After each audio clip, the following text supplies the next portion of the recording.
Siz o müşkü neymiş kıldınız depsiz. O müşke men işim qıp beremedim. Asli ko'nglimda o müşke men tığsıla maşin epirey diyen. Men G'oldidagi Dongchong'a yana eng tepeden 140 bin falan öyle birini epirey diyen müşkünün namıda.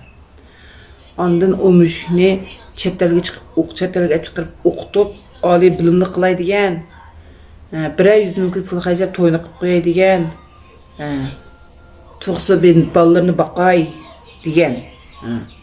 Xotnasi. Çoğ ishlarni qilib bergan batdi. Pul xarjlab yo'lni menga bir shaharga boshqa qilib qo'yay degandim. Biroq o'lib qoldi. Chunki men o müşniki bo'ynidan bo'g'ab, mana ko'ngini bo'g'ab, mashinani kerak so'rtib, ko'chim-ko'ch sazay qilib o'ttirib etdim, dastlab chaylab.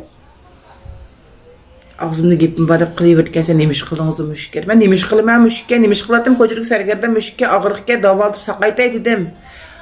Saqayib qolsa biroz beqvas berib etay dedim. Beqvalgan odam chiqmay qolsa ikkita bor, Guangzhoudagi müşterimlar birga boqay dedim. Oxirgi umriga ega bo'lay dedim. Hamda mavjishini surtib qip qizil pulni bilasiz-ku, qip qizil rangli mavjishini surtib pulni, ashta pulni 50 ni doktorxonaga topshirdim 50 tonni.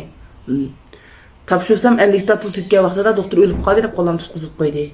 Yani chiroyli apirib dafn ishlarni bir taraf qildim, bir ko'zim yosh, bir ko'zim qon o'simi. Chiroyli apirib dafn ishlarni bir taraf qilib, o'likini ko'choq tashlab qo'ymasdan chiroyli ko'mib qo'ydim. Ko'mib qo'yib, men qajigan 50 ton mavjini surtib 50 ton pulimga ichim og'rimay bo'ptilar, yurkim og'irdash mushukka. Bir mushkim nima qilaman men? Bika ko'chilik mushuncha o'tirib qo'yamdim men. Ağzımda gipim barib, ne tayinlik gapni qilaverdi ekansiz, men oshundoq rahimsiz bag'riqon, bag'ri tosh, ishtoyvanni ko'rsa, ishmishni ko'rsa o'ttiradigan ayolma. Tuz gap qilinglar, men gap qilsam og'zimni to'yg'izib, buni qilqinglar ho'qiz etaman. Men hozirgi vaqtim, hozir kayfiyatim toz yaxshi emas vaqtida men shuncha deb qo'yay. Buni o'ylashib ishni keyin oldigan uqib gap qilinglar. Nima ish qildingiz o mushkar? Men nima qilaman mushkiman? Saqaytım davaltib, yaxshi bas baqma deb kuch chiqardim. Amallikka ya qonni vagini ya jonni vagini olmaydi ekan. Bagini bosdi, men jinnimni qinimni bo'lsa bersam. Keçimiki doktorxona so'rab yurib, keçimiki doktorxona izlab, ko'chada so'rab yurib, oxir bir doktorxona deb opirib davolasam saqaymadi, shu o'lib qoldi. Ejil shunchalik yedi qarisiq shunchalikka.